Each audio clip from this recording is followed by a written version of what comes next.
This is Joseph Padoy's Apostolical Miracle Revival, bringing you the message of peace, joy, and salvation. Jesus Christ, the same yesterday, today, and forever. Father, I pray for all those who are listening to this cassette. Righteous Father, let your Holy Spirit come upon each and every one of them. Lord, I ask you that you will help them, save them, deliver them from sickness, disease, and Satan. Let them know the joy of your salvation. Oh Father, open their understanding that they may be able to understand your word. Bless them, Jesus. Blessing of Father, Son, and Holy Spirit be upon each and every one of you. In Jesus' name, amen.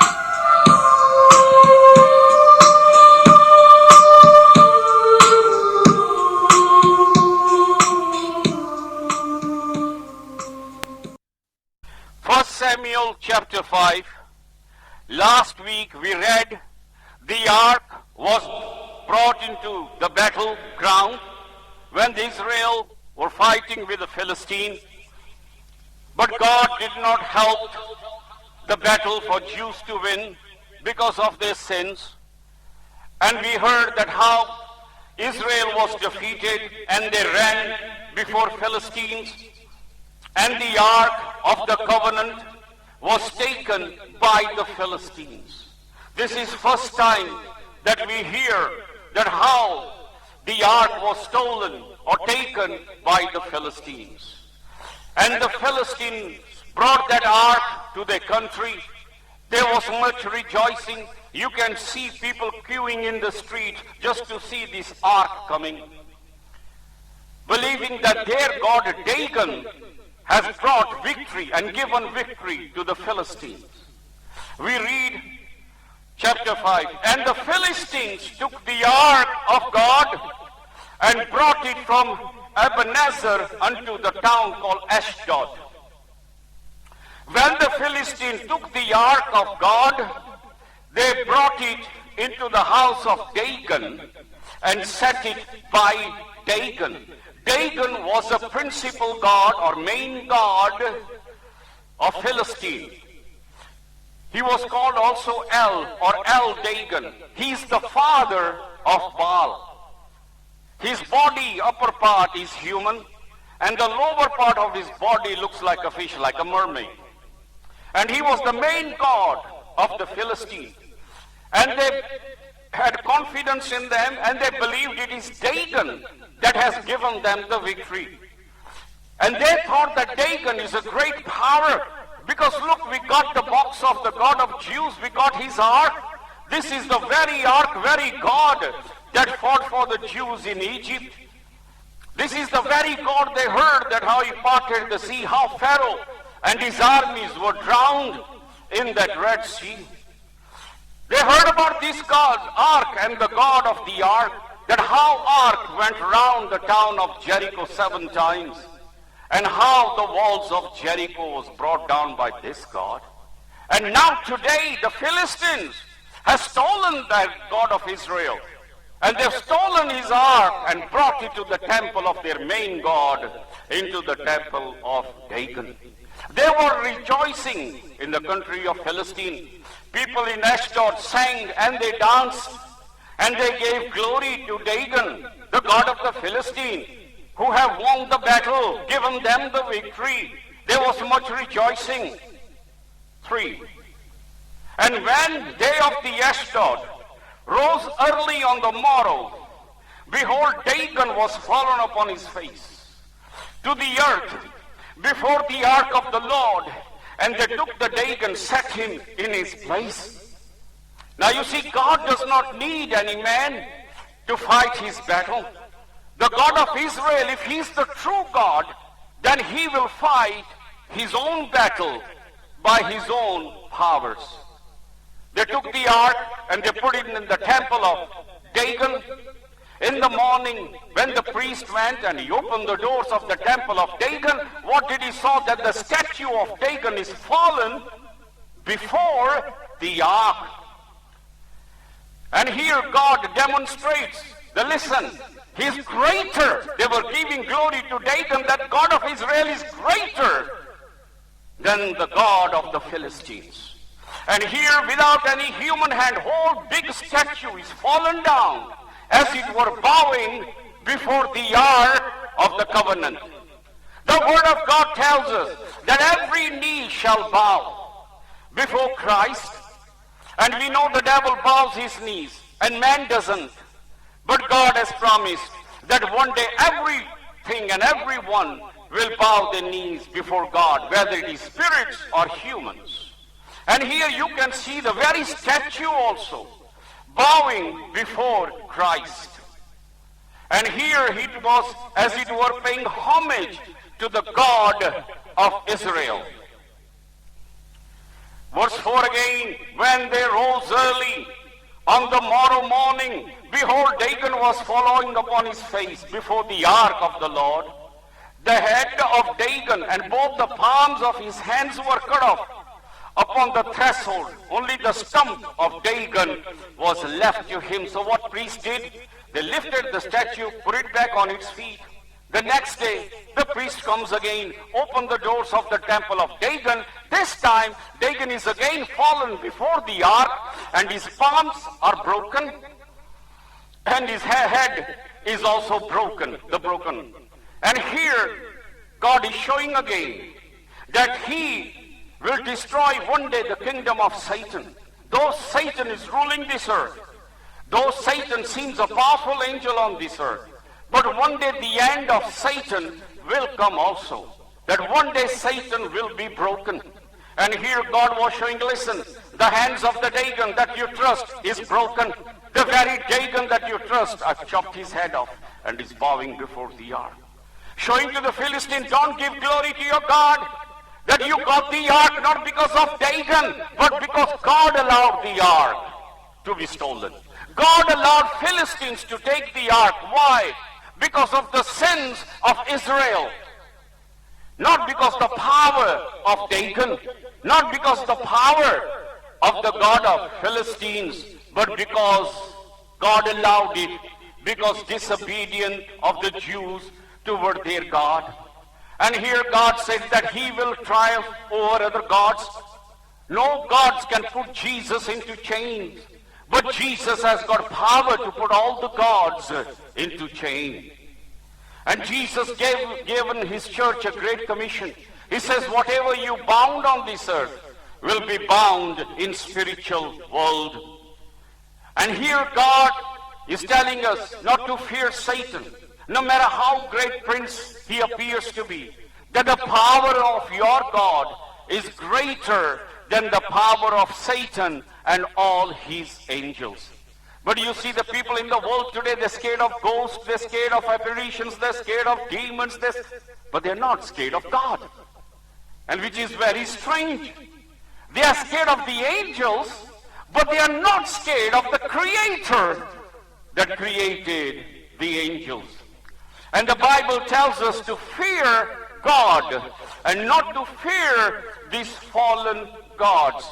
Remember one thing, they are even lower than God's angels now because they are fallen. Even as man fell because of his sin, so has Satan fallen because of his sin. And though he seems to have power, but remember one thing, you got more power than the devil has got. John puts it right. He says, greater is Jesus that is living in you, the Holy Spirit, than the devil that is ruling this planet. Because the power that you got living in you is the power that created Satan. So when you go against devil and you got the Holy Spirit, remember the power that you got inside is the very power that created that spirit. So no matter even if devil jumps up and down and tries to frighten you, say, Satan, in me lives God that created you. God fights his own battle. You will bow. All Dagons will bow before Christ. And God's kingdom comes now when we believe in Christ. The Bible talks about God's kingdom coming spiritually in hearts of men. and also God's kingdom coming physically when he will rule for 1,000 years after the battle of Armageddon in Jerusalem. But now the kingdom of God is within man. That when the fallen man turns to Christ, then Christ will enter that man, and all the gods that controlled our life, they will be all thrown out, all casted out, because God's kingdom has to come in our hearts. That's why Jesus said, unless a man be born again, he cannot see the kingdom of God. It is essential that devil be casted from us, who is controlling us, and God through his Spirit to enter us, to take control of our lives, and to make us his temple and drive out all the Dagons that controlled us. Remember, before the ark, all angels fell.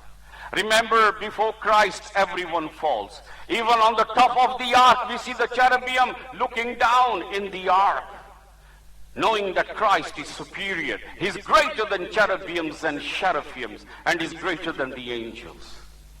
And here you can see God is fighting the battle. He does not need armies to take his box back to Israel, because Israel got no strength. They were weakling by now. By now they were more weaker than before, because the ark is stolen. They think God, that's it, God has left them. He's not there with them anymore.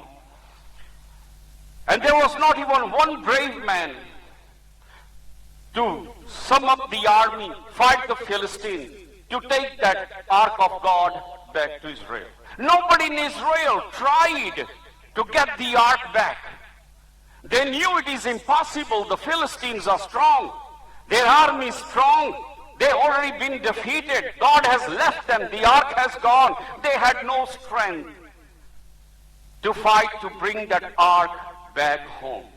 You see, with true God, he doesn't need people. God is going to bring his ark himself without any hands of human involved. God started working already in that temple. The Dagon fell down. His hands are broken. No matter how tight grip of Satan is on your life, remember Christ has got power to break his grip from your life. That's why his hands are chopped. It is not the hands of Dagon that gave the victory. It is the hands of living God that allowed the ark to come because of Jewish people's sin. And here God is breaking the hand, showing no matter how big grip devil has in your life, no matter how tight Satan has holden you to certain habits or certain sins, know that Jesus got the power to break that hand. That's why Dagon's hand is broken. That all things that are bound by Satan, and if you come to Christ, he has got power to set man completely free. And also the hand is broken of the Dagon, symbolize that God will destroy all his power. He will not rule because the head is broken.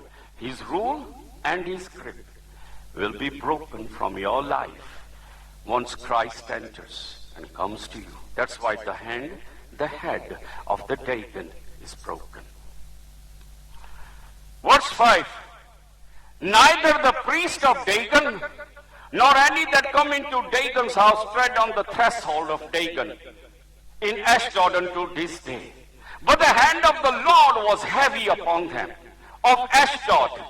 He destroyed them and smote them with emeroids, even Ashdod and the coast thereof. Now here we see that God himself is fighting his battle. God suddenly curses the people of Ashdod and all the towns nearby. They have emeroids or boils on their bodies. He cursed all the inhabitants of Ashdod, showing that he is the supreme power and supreme God. That God would not permit Philistines to glorify something that their God has not done. Remember, God said in the Bible, I will not give glory to others. The people of Ashdod glorified Dagon, but now here God says, it's not Dagon, it's me, the God of Israel. The Dagon's hands are broken, his head is broken, and also on top of all that, God curses the town of Ashdod. God curses all the cities that were near Ashdod. They all started having boils on their bodies. And they were all in pains, crying in pain. God showing, listen, I will not give my glory to others. My box came here because I allowed, and not because of Dagon, your God. He's got no power to bring my box or the ark into the land of the Philistines. You see, God, that we believe, our God is a zealous God. He said, I will not give glory to others. We read in the time of Samson, a great mighty man, upon whom the Spirit of God came, killed thousands when the Spirit of God came upon him. And yet he sinned, and he was captured by the Philistines. His eyes were taken out because of his sins. His hairs were cut off because he was born to be a Nazarite. And yet he told his secret to Delilah that if my hair is cut out, I'll become like a common man. In that prison where he was put, the hairs of Samson started growing. Samson realized his sin. Samson cried in that prison. Samson prayed in that prison. One thing we must be thankful to God, that even if we sin, there is a hope for us. That if we turn back to God, if we cry to God, He is merciful God. He will turn back to you. Do not let Satan say you have sinned and God is not going to turn back to you. That is not true. He says that if you go closer to God, then God will come closer to you. That is God's promise. And here Samson sinned. He sinned after sin. He went with prostitute. He went with Delilah. He sinned. He told his secret. His head, hairs from his head is cut off when he was supposed to be Nazarite. And yet in that prison, when his eyes is taken out, he's in that darkness. And in the darkness he realizes his sin. He repents from his sins. He cries in that prison. His hair started growing.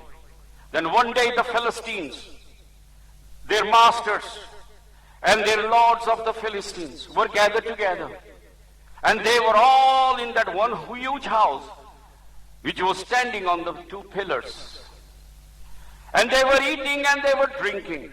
And again they were praising this, the god of the Philistine, Dagon. And they were praising Dagon, that it is the Dagon that has helped us to capture Samson, the enemy of the Philistine. And there they offered the sacrifice to Dagon. They were praising Dagon. They were worshipping Dagon. And they were eating and drinking. And they said, bring Samson out. Let's make a fun with him. The Samson is blind. Remember, God ain't going to give his glory to anyone. They got Samson, not because of Dagon. Samson is captured because of his sins. Nothing to do with Dagon. And the little boy is showing Samson the way. Samson is blind. Samson says to the boy, I want to rest my hands. Tell me, show me where the pillars of the house are. Take my hand, put it on those two pillars where the house is standing. And he prays to God. He says, God, let me die with these Philistines. And the Spirit of God once again comes on Samson. No matter how much you sin, you cry, you come to God, He will come back to you, providing it is true repentance, true tears. And the Spirit, after a long time, after many, many months, comes back to Samson. And he pulls those pillars, and the house fell down. And all the Philistines which were in that house who were praising Dagon, they all died when the house fell. And the Bible tells us that Samson killed more in his death than when he was alive. Nearly 3,000 men and women which were on that house, they all died. Why did God do that? Because they praised other gods. And here he showed, I will not give my glory, neither to Dagon or Ram or Krishna or anybody. He is God. No glory will be given to others. Then we read about Belshazzar, the son of Nebuchadnezzar. Here it shows what happens when you glorify other gods, when God has done the work. It was God that let Philistine have Samson. It wasn't Dagon, and they were glorifying Dagon when it was Jehovah who allowed Samson to be captured. Why? Because of Samson's sins. The ark is taken because of Israel's sins. Nebuchadnezzar, we know he invaded Israel many times, the king of Babylon, which is Iraq.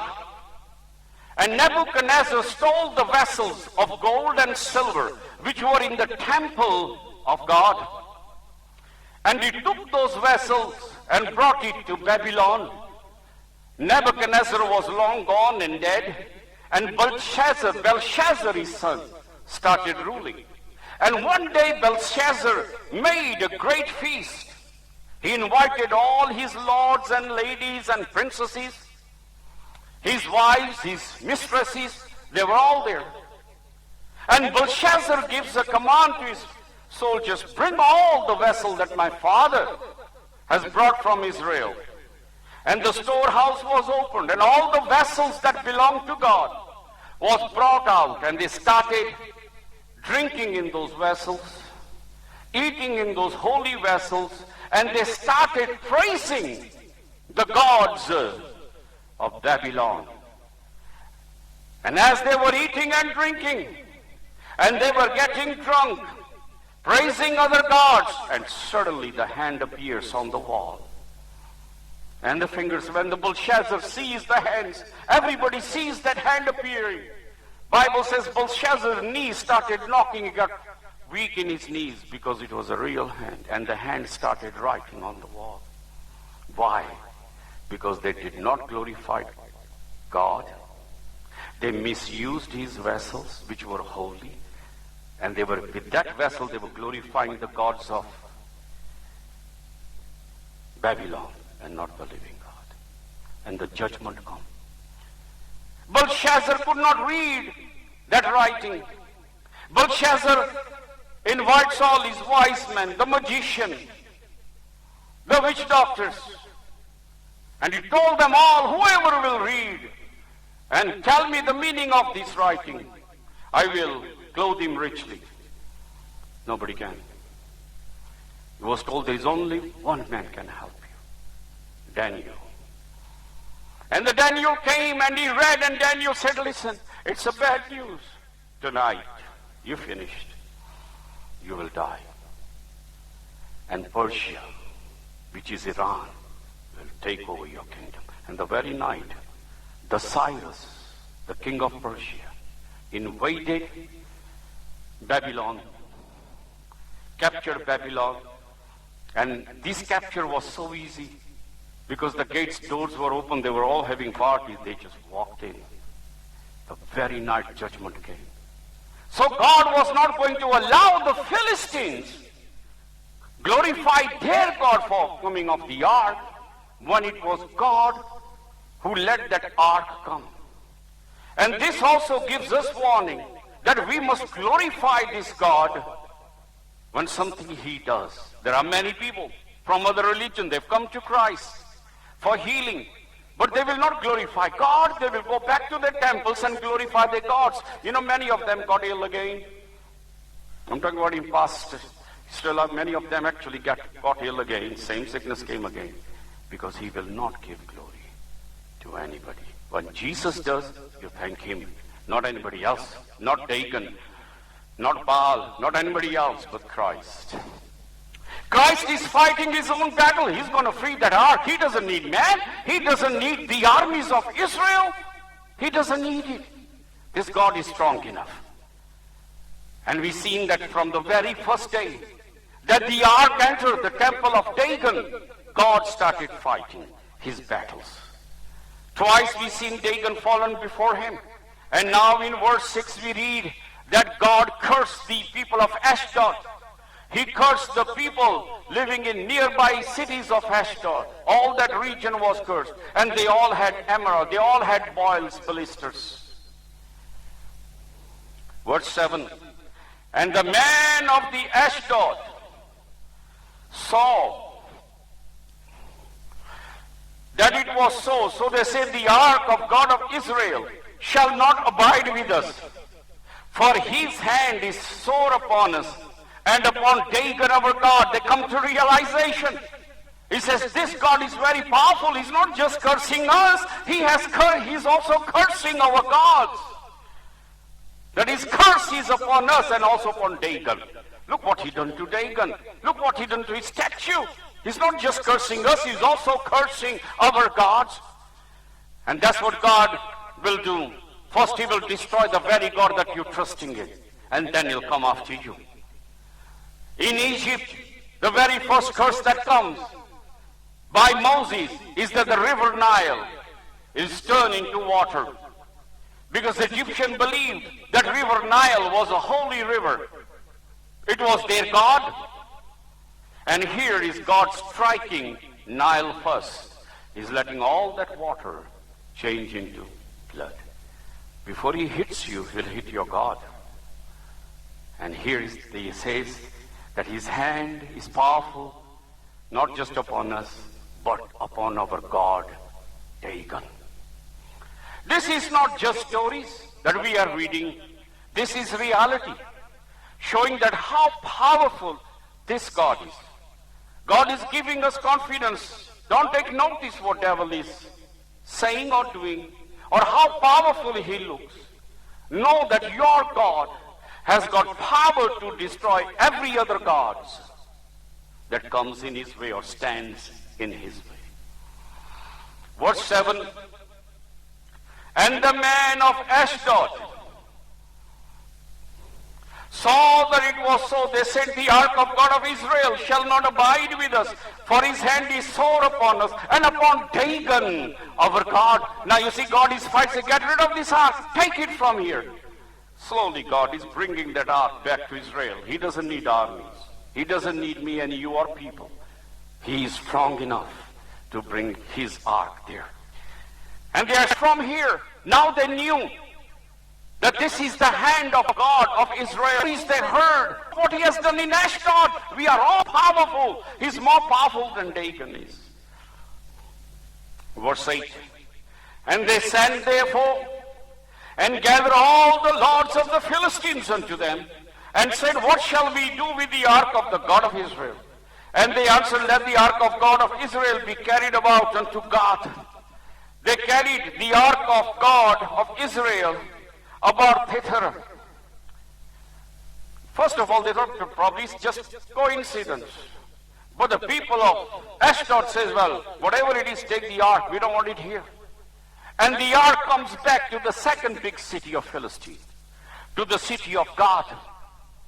And the ark is taken to God. And verse 9, and it was so about they had carried it about, the hand of the Lord was against the city, and very great destruction. He smote the men of the city, small and great, and they had emerald in their secret parts.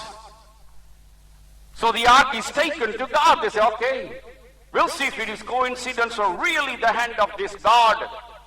And the ark come into the city of God, and God strikes them even worse. And the moment the ark enters the city of God, suddenly the people started having boils, especially men. They had boils on their private parts. God cursed them all.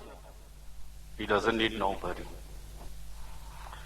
And the people of God cries in the pain and agony, knowing that the hand of the God of Israel is upon them, that it is the God of Israel that has cursed them. Verse 10, therefore they sent the ark of God to Ekron. And it came to pass, as the ark of God came to Ekron, that the Ekronites cried out, saying, they have brought about the ark of God of Israel to us, to slay us and our people. So terrible was the curse of God in the city of God. They couldn't take it. They said to the lords of the Philistines, listen, take this ark somewhere else. We don't want it here. Look what he's doing. Look, all the people are suffering. They all got boils. We are suffering. Take the ark away. And they took the ark to the next city, Ekron. And when the people of Ekron saw the ark, they cried. Even before God had time to curse them, they said, you brought this ark for us to be killed? So they sent and gathered together all the lords of the Philistines and said, sent away the ark of God of Israel. and let it go against his own people, place. It slay not us and our people, for there was a deadly destruction throughout all the city. The hand of the Lord God was very heavy upon them. Ekron, the people of Ekron, they are cursed. They are smitten. The Lord's hand is great on Ekron. They have also Amorites. And in the end, this is, hang on. Now this is, send the ark back to Israel. Now you see, God didn't need it, nobody. Now ark is going back to its own place without any man fighting for that ark. So God doesn't need me and you to fight. He can fight his battle. And he doesn't just fight his battle, he fight our battle. Also, remember that song we said he never lost any battle.